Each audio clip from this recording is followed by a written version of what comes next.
Assalamualaikum warahmatullahi wabarakatuh. Perkenalkan, kami dari kelompok UTS TI 22A AI1 ingin mempersembahkan tugas UTS dengan mata kuliah Automation System dengan judul Integrasi Informatika dalam Sistem Mekatronika Cerdas, Optimalisasi Data dan Otomasi pada Era Industri 4.0. Di sini kami beranggotakan ada 4 orang. Yang pertama saya sendiri adalah Hairul Hidayat, yang kedua ada Muhammad Reza Maulana, yang ketiga ada Rini Arija, dan yang terakhir ada Pipi Juliani Erika Sari.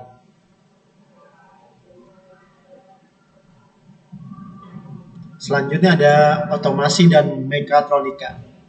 Jadi apa sih otomasi dan mekatronika itu sendiri?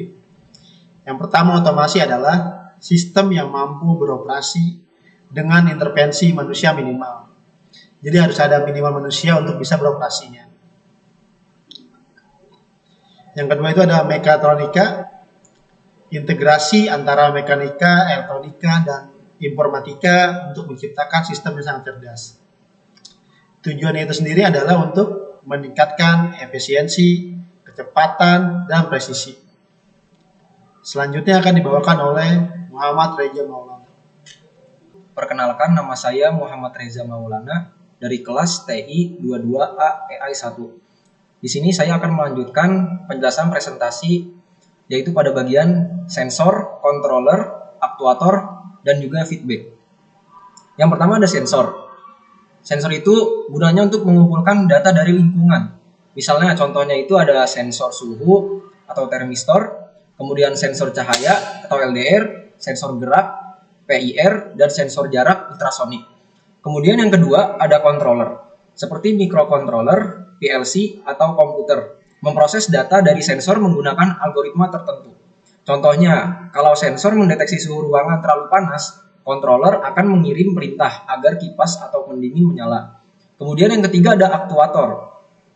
Aktuator ini menjalankan perintah fisiknya, misalnya menggerakkan motor atau membuka katup. Contohnya seperti motor listrik yang membuka pintu otomatis, kipas yang berputar, atau lampu yang menyala karena perintah controller. Kemudian ada feedback. Feedback di sini digunakan untuk mengontrol hasil dan menjaga sistem tetap stabil. Contohnya, kalau suhu ruangan sudah cukup dingin, sensor memberitahu controller, lalu controller mematikan kipas supaya suhu tidak terlalu rendah. Selanjutnya, informatika sebagai otak otomasi. Informatika menjadi pusat pengambilan keputusan. Program kontrol digunakan untuk mengatur perilaku sistem, data sensor dianalisis untuk mengenali pola, dan hasilnya disimpan di cloud. Selanjutnya melalui IoT. Sistem-sistem ini saling berkomunikasi. Contohnya, pemrograman kontrol seperti ada bahasa Python, bahasa C, dan juga Arduino. Kemudian pengolahan data sensor, Digital Signal Processing atau DSP. Kemudian penyimpanan dan analisis, ada cloud, database, kemudian AI. Dan terakhir ada komunikasi antar perangkat, Internet of Things. Nantinya akan dilanjutkan presentasinya oleh Vivi Zuliani Erika Sari. Selanjutnya saya akan menjelaskan materi yang sebelumnya telah dijelaskan oleh Reza. Di sini saya akan menjelaskan mengenai contoh implementasi nyata dari sistem otomasi dan kecerdasan buatan. Jadi, sistem otomasi ini udah banyak digunakan di berbagai bidang. Contohnya di smart home, smart factory, robot industri, dan juga sistem keamanan. Di sini smart home ini berfungsi sebagai kontrol pencahayaan dan juga kontrol suhu berbasis data. Jadi kalau misalnya di lingkungan rumah ini tidak ada orang, maka lampu itu akan mati sendiri. Kemudian kalau misalnya lingkungannya suhunya tinggi, maka si sensor ini akan menyalakan pendingin secara otomatis. Kemudian di bidang smart factory, dia digunakan untuk predictive maintenance dengan AI. Jadi tujuannya itu untuk memprediksi kapan mesin akan rusak sebelum mesin itu benar-benar rusak. Jadi proses produksi itu bisa tetap jalan tanpa adanya gangguan dan juga efisiensi kinerja itu semakin meningkat. Yang ketiga ada robot industri, dia fungsinya itu untuk koordinasi multisensor dengan kontrol berbasis code. Nah, jadi di sini tuh cloud itu digunakan. Jadi si sensor ini multisensor digunakan untuk mengontrol robot-robot yang ada berbasis cloud.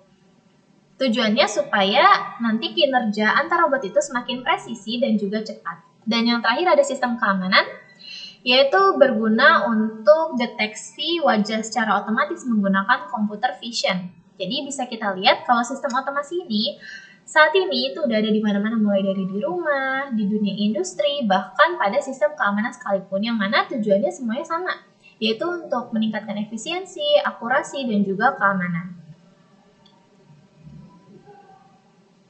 Selanjutnya kita akan membahas model konseptual dari sistem otomasi. Di sini saya mengambil salah satu contoh, yaitu sistem otomasi pendingin data center. Nah, seperti yang kita tahu, data center tuh penuh dengan server yang suhunya tuh sangat-sangat tinggi, sehingga dibutuhkan sistem otomasi untuk menyesuaikan sirkulasi udara dan juga suhu agar tetap stabil.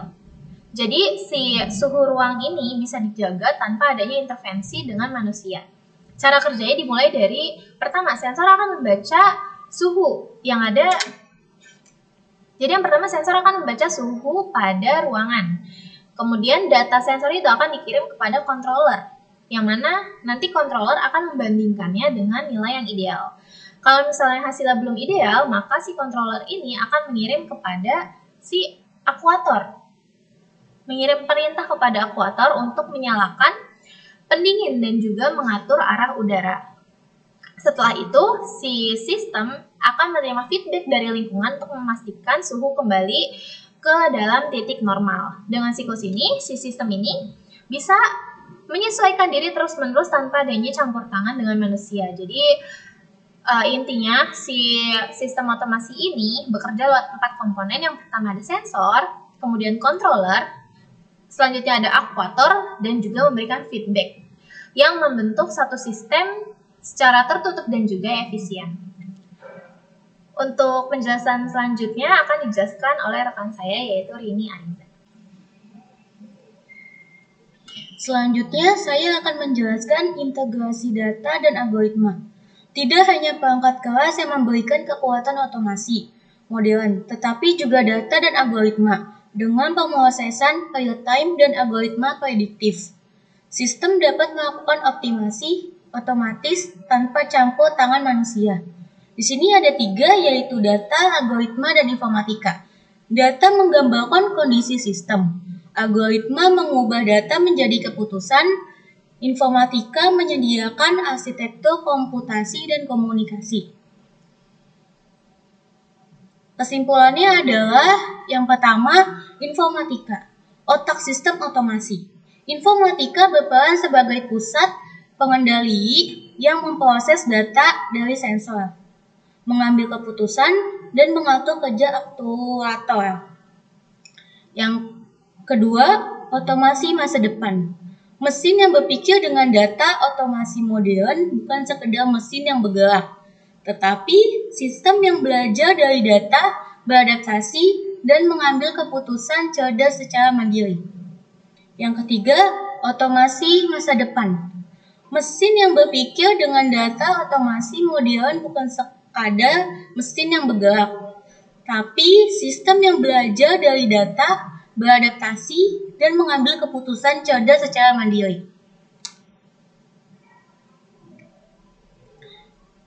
Sekian dari kelompok kami. Bila ada salah kata, mohon dimaafkan. Wabillahi taufiq wal hidayah. Wassalamualaikum warahmatullahi wabarakatuh.